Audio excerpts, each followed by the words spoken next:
Assalamualaikum warahmatullahi wabarakatuh. Kepada yang terhormat Bapak atau Ibu Guru yang saya hormati serta teman-teman saya yang saya banggakan.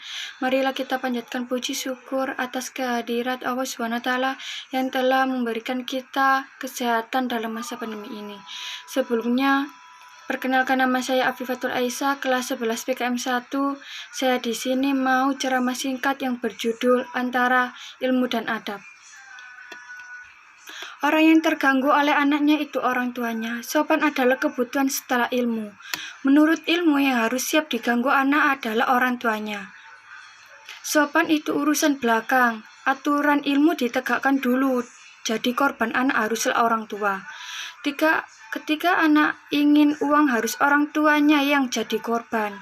Jangan orang lain. Itu ilmu yang kedua. Toh saat beranjak besar, sikap mereka akan berubah. Tapi kan jelas anak ini merasa berhutang budi pada orang tuanya. Bahkan saat sekarang sudah besar, mereka mikir bapak itu baik sekali, dibangunkan saat tidur pun tidak marah. Makanya kenapa Rasulullah ketika beliau sujud, Hasan Husain menjadi Rasulullah kuda-kudaan. Dalam istilah Jawa, kuda-kudaan Rasulullah dinaiki oleh Hasan.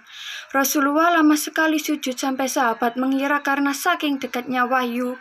Saat itu mereka berpikir, apa Nabi menerima wahyu baru sehingga beliau sujud selama itu. Karena sujudnya tidak wajar, Nabi konsisten biasanya 2 menit, makanya udah sampai 5 menit. Akhirnya ada sahabat yang tidak terima, lalu mendongak baru bahwa aturan sujud harus selama itu. Ternyata karena ada Hasan, oh itu toh masalahnya. Akhirnya Nabi bersabda, tapi aku sujud sebetulnya ingin yang standar. Tapi ada cucuku, apa alasan agar cucuku tidak membenciku? Jangan sampai kebaikan menjadi problem bagi anak cucu kita. Ilmu itu harus didahulukan ketimbang adab. Ada hal-hal tertentu di mana adab lebih diutamakan, tapi itu terkait ilmu yang tidak wajib. Tapi jika ilmunya itu fardu ain, pasti lebih diutamakan ilmu itu. Ketika itu setelah ilmu, jadi ketentuan ilmu itu nomor 1, itu jelas. Kamu jangan berpikir anak kiai kok nonton TV. Itu rasanya etika, tapi harus kamu pikir jika tidak nonton TV di rumah, nanti bisa di rumah tetangga. Mana yang baik? Ganggu orang tuanya atau ganggu tetangganya? Misalnya ganggu tetangganya, tapi tetangganya itu suka. Mungkin ibu itu ingin nonton Angling Dharma dan anakmu ingin nonton Teletubbies. Gak nyambung kan? Tetap saja mengganggu juga. Kan punya selera, semisalnya ingin nonton sinetron, tapi anakmu ingin nonton Teletubbies.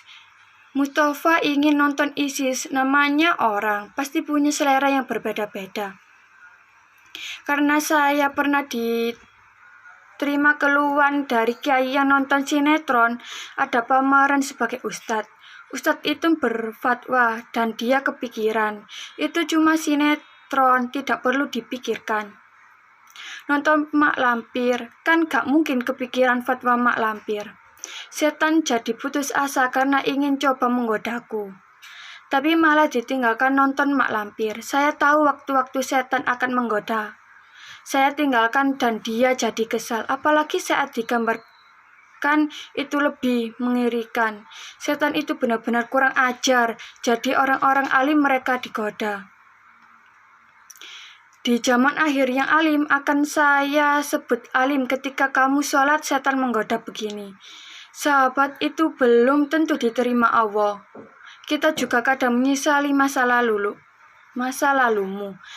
Sholat dan puasaku belum tentu diterima Allah, itu setan. Kelakuan seperti harus kamu lawan diterima ataupun tidak, itu kenangan terbaik. Saat saya sebagai hamba pernah sujud, pernah sholat, betapa buruknya kita menghadap Allah, tapi tidak pernah sholat. Meskipun itu tidak diterima, kadang justru saya lawan. Setan itu ia memang salahku, tidak diterima, sana bawah pulang sholatku. Kamu sendiri tidak pernah sholat, sana bawa saja pulang sholatku. Karena setan hanya ingin orang menyesali kesalahan di masa lalu. Pernah salah kok menyesal sama seperti begini. Contohnya, saat merawat anak yatim dengan ikhlas mulai kecil setelah beranjak besar. Kuliah sukses, dia lupa sama saya. Karena dia melupakan saya menyesal telah merawat dia. Ternyata tidak punya balas budi. Rawat dia secara ikhlas membuatmu termasuk dalam hadis. Kok malah jadi murahan, berharap dia membalas jasamu. Hanya karena ketamakan atas anak itu yang sekarang jadi misteri.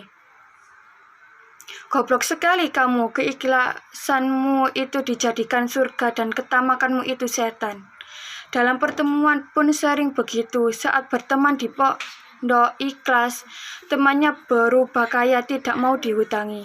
Padahal dulu kamu temanku, tapi sekarang pelit kepadaku. Tidak perlu seperti itu. Masa lalu kita yang ikhlas itu masa lalu yang luar biasa. Tangisan ingin membatalkan ikhlas di masa lalu. Makanya dalam Ihya saking kurang ajarnya setan bahkan ikhlas di masalah pun masih diungkit-ungkit.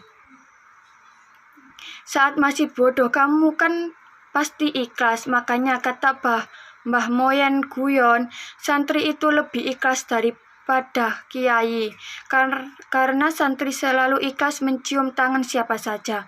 Tetapi ketika sudah menjadi kiai, mikir-mikir ini rival, bukan ketika sudah kayak kiai, ini tidak terlalu alim. Mana yang lebih ikhlas? Saat masih mondok dengan sekarang lebih baik mana? Tinggal nonton Mak Lampir saja, saya pun sering digoda setan.